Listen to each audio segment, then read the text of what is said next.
momentum sekaligus spirit yang kemudian mau dan akan terus dilakukan Kang Boni untuk dalam tanda petik mengakhiri kehidupan. Wow, dalam Yes, spirit mengakhiri kehidupan. Karena dari background yang seperti itulah saya paham bagaimana kesulitan untuk kita menjadi lebih baik gitu ya. Satu, sama gengsi dan lingkungan yang kita terjebak dalam lingkungan itu gitu. Selama belum lepas dari lingkungan itu susah. Maka bahasanya kalau Boni bilangnya sama teman-teman, lekas sembuh, lekas sembah. Ketika sudah lekas sembuh, lekas sembah, bertahan untuk bertuhan. Karena dulunya kita dulunya kita ateis, tidak percaya sama Tuhan, lalu kemudian mengesahkan Allah. Nah sekarang yang sudah kita yakini, saya yakini Islam, tidak ada yang bisa mengganggu itu gitu. Dan ketika ini sudah menghujam, saya ucapkan sampai titik darah penghabisan, saya akan terus berdakwah di jalan Allah Subhanahu Wa Taala. Suka orang tidak suka, biarin. Saya orang gila kok gitu. Orang mau bilang orang gila nggak masalah. Saya lakukan terus.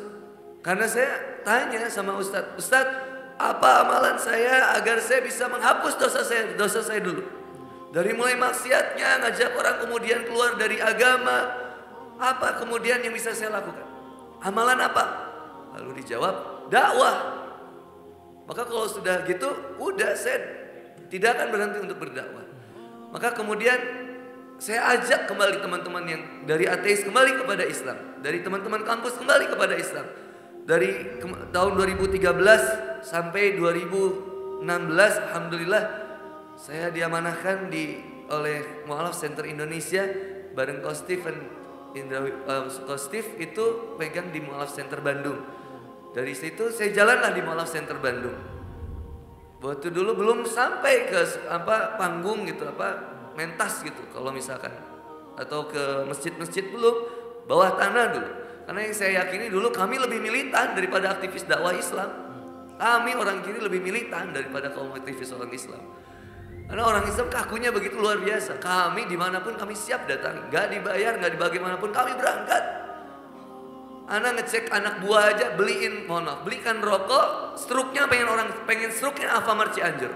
Dan itu dibeli di Jatinangor, beli rokok di Cianjur, pulang ke Jatinangor, struknya Cianjur. Ngetes untuk militansi mereka, gerak. Kemudian dari situ yang jadi semangat buat saya, satu memang ketika sudah bertahan bertuhan, berkembang biak, berkembang baik, nggak cukup sendiri saya menjadi lebih baik. Memang saya pun masih banyak untuk kemudian perubahan, masih banyak untuk terus belajar, untuk kemudian menjadi lebih baik. Tapi selama saya masih hidup dan selama saya masih bersuara, kebenaran harus tetap dinyatakan. Ketika kebenaran itu diganggu, maka saya harus tetap mempertahankan. Luar biasa. Takbir!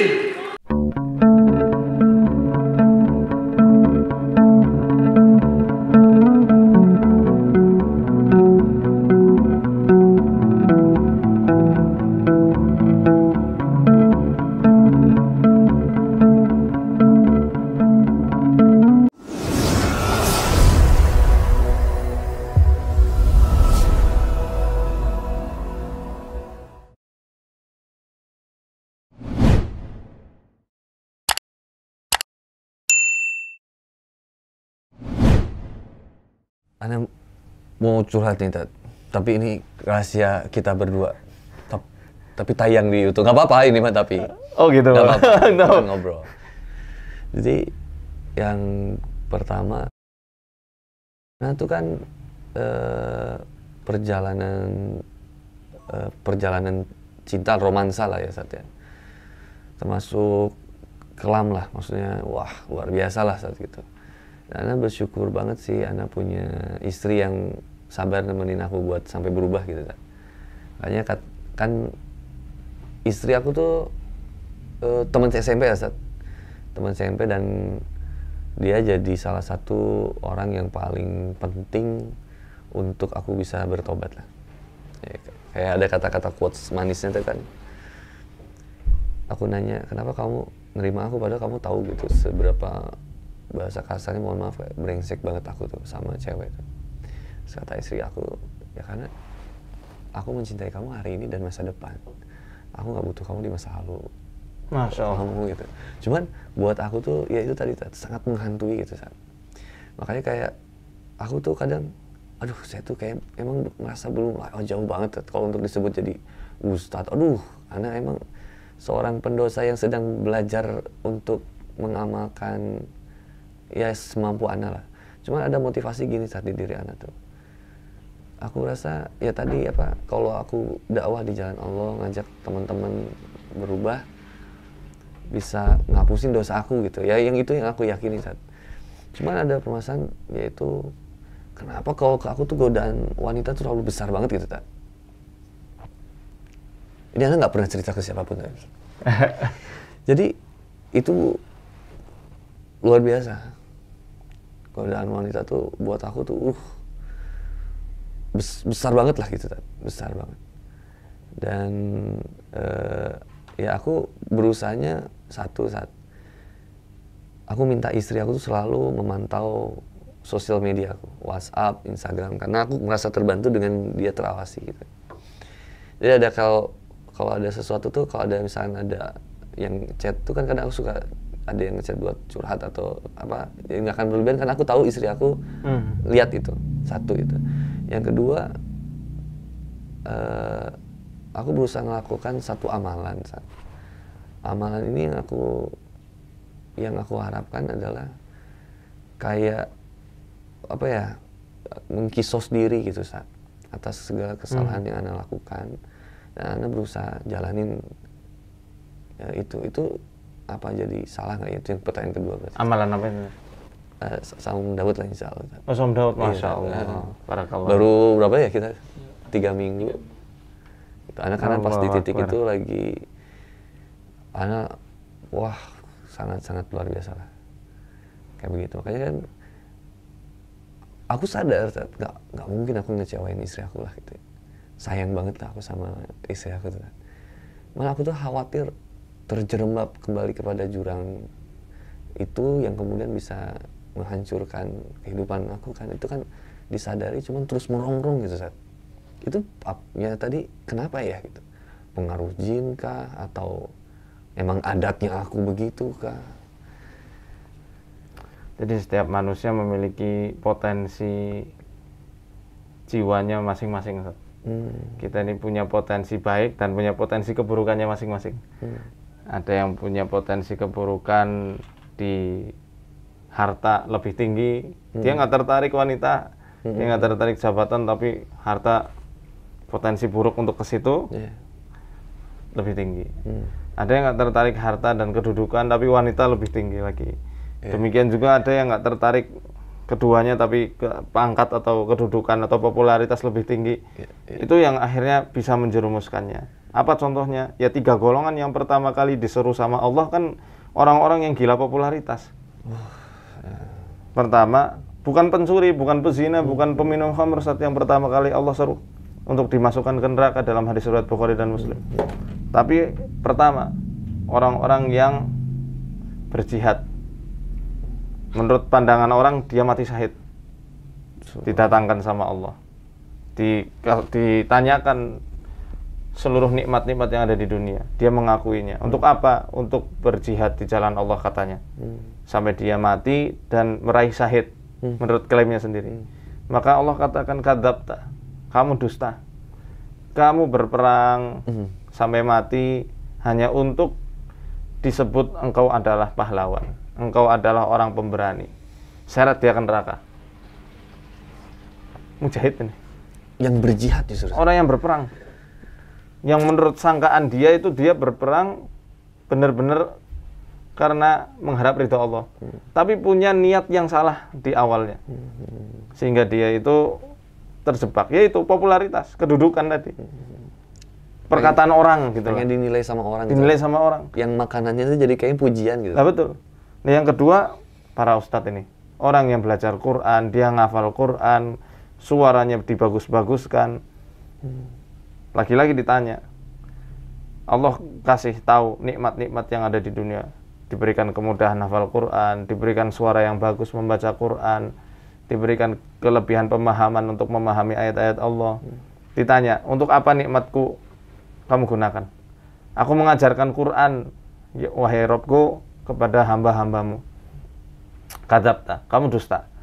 Kamu membaca Quran, kamu menghafal Al-Quran hanya karena kamu pengen disebut hafid, hanya kamu pengen disebut sebagai qari, orang yang bersuara indah bacaannya, hanya karena kepengen kamu dianggap sebagai alim. Masukkan ke neraka.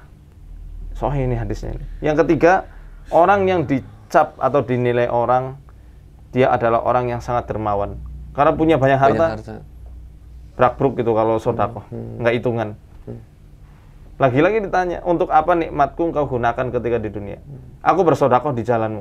Tidaklah ada satu jalan kecuali aku mensodakohkan hartaku di jalan tersebut.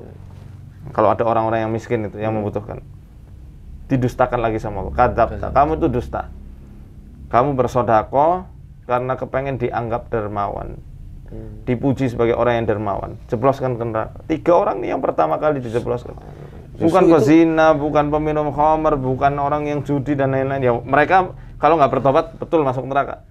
Tapi yang pertama kali justru orang-orang ini yang dipanggil di hadapan seluruh makhluk. Karena itu amalannya kan luar biasa semua, Ustaz. Makanya ada doa yang sangat indah sekali, Ustaz, dari Syekh Idris Abkar. Ya Allah, Engkau adalah Tuhan yang Maha tahu suatu yang nampak dari kami dan suatu yang tersembunyi dari kami. Ya Allah, di pandangan hamba-hambamu, aku ini termasuk orang yang bertakwa. Sedangkan Engkau adalah Tuhan yang Maha mengetahui kemaksiatan-kemaksiatan kami yang tersembunyi, kemalasan-kemalasan kami yang tersembunyi. Tapi Engkau senantiasa menutupi dosa-dosa dan kesalahan kami sehingga kami dicap sebagai orang yang bertakwa. Maka ya Allah, jangan jadikan kami ini bertanggung jawab atas apa yang mereka katakan. Nah, ini sebenarnya juga doa dari Abu Bakar As-Siddiq radhiyallahu anhu. Doanya Abu Bakar. Cuma di dalam munajatnya ada Syekh Idris Abkar itu melantunkan doa ini. Itu bikin hati kita terenyuh sekali dan bikin kita waspada. Karena potensi manusia itu lagi-lagi berbeda-beda. Mungkin dia aman dari wanita dan godaan harta. Tapi untuk godaan popularitas, godaan supaya dia itu dipuji orang, dia nggak aman. Makanya kita senantiasa minta hidayah dari Allah, hidayah taufik, pertolongan supaya kita ditolong dari fitnah-fitnah dunia ini. Baik harta, wanita, atau mungkin jabatan atau omongan orang-orang. Bukankah Nabi SAW juga pernah bersabda, ya, man ta'allama ilman liyubahiya bihil ulama aw liyumariya bihis sufaha. Barang siapa yang mempelajari suatu ilmu untuk berbangga-bangga di hadapan para ulama, dia dicap sebagai doktor, profesor dan lain sebagainya gitu ya, orang yang alim, orang yang pandai, atau untuk bisa mendebat orang-orang bodoh dengan ilmunya, auliyasrofan bihi wujuhan nas ilai, atau supaya orang-orang itu condong kepadanya, merasa suka dengannya. Lam yajid urfal jannati yaumil qiyamah, maka dia itu tidak akan pernah mencium bau wanginya surga di hari kiamat kelak. Atau dalam riwayat lain dikatakan fahuwa finnar, dia akan berada di dalam neraka. Ini kan ngeri sekali, Sob. Nah, saya pun tidak aman. Makanya senantiasa minta kita selama masih hidup, nggak ada yang aman, Sob. Nggak ada yang aman. Sampai sekelas ustadz, sekelas syekh atau siapapun itu belum ada yang aman. Itu kayak gini, Tat. Ana pernah ada ya kemarin tuh, Tat. Ada di titik saking takutnya nih Ana, Tat. Ya ada di titik sampai di titik nggak mau pakai HP, nggak usah, karena udah saking jadi takut nanti terjebak gitu, Tat. Sehingga adalah, tapi bisikannya jangan lanjutin ini tuh gitu. Kan ini kalau waswisu setannya nih nyuruh berhenti atau supaya saya nggak dakwah, atau ngebiarin tetap dakwah tapi supaya terjerembab misalkan. Bisa juga gitu kan, Tat?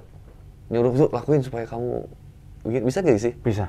Iya kan. Yang namanya strategi setan itu wah luar biasa halus sekali, Tat. Makanya kita harus senantiasa zikir pagi petang ya. Bukan formalitas saja, tapi memang sebagai kesadaran diri kita ini hamba yang nggak punya kuasa sedikit pun, nggak punya kekuatan apapun, dan kita butuh bimbingan Allah, butuh irsyad, butuh bimbingan dari Allah, butuh tuntunan dari Allah. Ya Hayyu ya Qayyum bi rahmatika astaghits aslih li sya'ni kullah fala takilni ila nafsi tarfat ain. Wahai Allah, Tuhan yang Maha Hidup, Maha mengurusi urusan makhluk-makhluknya. Ya. Perbaiki seluruh urusanku. Kalau misal aku harus dakwah, perbaiki ya Allah. Jangan kau tinggalkan walaupun hanya sekedipan mata. Kita ditinggalkan Allah walaupun cuma sekedipan mata, tersesat kita. Repot ya. Repot. Makanya tetap Ustaz, di jalan kebaikan ini antum tetap maju sambil jaga niat, jaga semuanya lah. Ya, semuanya. Dan selalu minta pertolongan sama Allah supaya dijaga dari fitnah-fitnah dunia, dari ketergelinciran lidah, ketergelinciran hati, ketergelinciran semua organ kita kan bisa tergelincir semuanya kan. Nah. Dan setan itu datang dari arah depan, belakang, kanan, kiri. Maka kita pun diajarkan doa sama Nabi sallallahu alaihi wasallam. Allahumma hfadni min baini yadayya wa min khalfi wa an yamini wa an shimali wa min fawqi wa a'udzu bi'azamatika an uqtala min tahti. Ya Allah, jaga aku dari arah depanku, belakangku, kananku, kiriku, dari arah atas, dan supaya aku tidak tersengat dari arah bawahku. Masya Allah, ini doa indah dari Nabi sallallahu alaihi wasallam yang hendaknya kita baca pagi dan petang. Baik gitu ya. Nah, karena gangguan-gangguan seperti itu ya, dalam artian keburukan-keburukan itu bukan hanya masalah sihir saja Ustaz, bukan masalah jin aja. Kita bisa dijaga Allah dari kecelakaan, dari bencana alam, dari begal, copet, ya, dari perilaku-perilaku zina misalnya. Wanita penggoda. Itu juga pelakor misalnya, pebikor misalnya. Pebikor, perebut. Apa itu? Bini orang. Bini orang. Apa minor ya? Minor. Ya, itu bisa dijaga sampai segitunya. Masya Allah ya, saking besarnya hikmah zikir pagi petang itu ya harus dijaga. Khususnya kita Salaku Peruqyah ini. Ya. Mudah-mudahan Ustaz senantiasa dijaga oleh amin, Allah Subhanahu wa taala. Masya Allah, banyak banget yang butuh Ustaz. Semoga antum juga Ustaz. Semoga antum dan keluarga dijaga Allah taala. Ilmu dan karunia yang luar biasa sama Ustaz. Sampai akhirnya banyak bisa bantu orang untuk makin dekat sama Allah. Ya, ana bersyukur banget Ustaz, kayak dijawab gitu sama Allah. Karena kalau ana ngundang Ustaz mungkin repot Ustaz. Pas ini ke Bandung ya, nggak sengaja lagi ini ke Bandung. Nggak pernah ada kepikiran, cuman ya sejauh ini ya sangat-sangat melegakan ana lah. Alhamdulillah, ana bersyukur banget sama ini ya. Salah satu berarti bentuk jawaban dari Allah ya Ustaz, bahwa pada dasarnya kita perlu saling menasihati, saling menguatkan di jalan Allah karena kasih sayang kepada Allah kan gitu. Karena kalau aku sih bersyukurnya Tat, aku nggak pengen banyak minta ya sebenarnya sama Allah tuh Tat. Ana doa favorit ana tuh dari dulu yang ana pertama kali apa cuman itu Tat. Robbana la tuzigh qulubana ba'da idh hadaitana. Ya ana cuman ya meskipun terus terbayang ya tergoda kenikmatan, cuma pengen minta ya jangan dibalikin lagi lah gitu, karena aku mikir ini tuh susah buat dapetin ini tuh gitu Tat. Terus cuman pengen minta dikasih sayang, dicintain sama Allah. Ana jadi kayak udah nggak minta apa-apa gitu lah.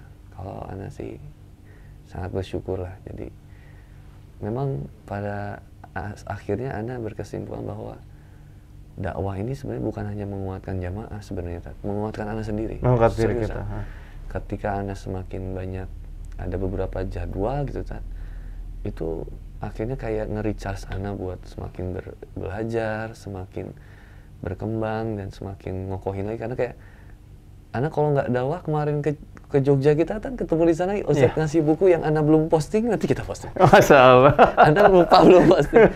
Jadi itu kayak kan nggak mungkin ketemu kalau ana nggak gitu ya Ustaz ya. Jadi aduh ya Allah, ana selalu bersyukur sama Allah, Allah selalu mempertemukan ana sama orang-orang yang bisa membuat ana makin cinta sama Allah. Meskipun kadang ana ya terus terang ngerasa hina lah gitu ya, maksudnya aduh malu lah ana bertemu kayak sama Ustadz yang alhamdulillah Allah senantiasa muliakan Ustadz sampai akhir hari ini ya. Masya Allah, mudah-mudahan ini menjadi jawaban dan semakin nguatin ana di jalan Allah Subhanahu wa taala. Terima kasih banyak Ustadz, Masya Allah, jazakallahu khairan. Luar biasa. Jadi benar kata Ustadz Boni ya, bahwasannya siapa yang sekarang lagi dalam rel dakwah jangan sampai nyerah lah. Iya, betul. karena perkataan yang baik, maka kata Allah yuslih lakum a'malakum wa yaghfir lakum dzunubakum. Siapa yang, kita kan disuruh orang-orang yang beriman, qulu qaulan sadida, disuruh berucap ucapan yang baik. Ya. Dengan itu bisa menjadi wasilah atau perantaraan amal-amal kita ini diperbaiki sama Allah. Yang mungkin sekarang kurang baik akan diperbaiki. Yang sekarang mungkin masih terjebak dalam kubangan kemaksiatan, Allah entaskan. Ya. Dan dengan perantaraan itulah Allah akan ampuni dosa-dosa kita. Dakwah ini nggak selamanya harus kajian kitab. Kita menyeru orang lain dengan perantaraan video, ya, dengan perantaraan potensi-potensi kita lah, apapun itu. Ya, maka itu bisa dijadikan jalan supaya Allah memperbaiki pekerjaan-pekerjaan kita dan mengampuni dosa-dosa kita di masa lalu, dan menjadi jembatan supaya keturunan kita ini dijadikan keturunan yang solih dan solihah berkat dakwah di jalan Allah ini. Kembali lagi Ustaz ke masalah ruqyah ini. Yes, Ustaz. Gimana sensasinya Ustaz? Kok habis diruqyah malah jadi pengen curhat? Bawahnya pengen curhat, pengakuan dosa gitu kayak gitu ya. Tapi plong emang. Ya plongnya apa ya? Gimana ya? Harus ngerasain. Udah bisa sendawa tadi, kayaknya sendawa terus. Sendawa ya? Terus ya, tapi ada yang ketahan juga, Ketahan ya? Susah nggak keluar tuh. Keluarnya sedikit lagi gitu. Cuman bisa nggak ngelakuin sendiri gitu? Bisa. Oh. Sebenarnya kalau mau saya teruskan enggak apa-apa kalau berkenan. Berkenan. Sambil berdiri Ustaz ya. Oh iya.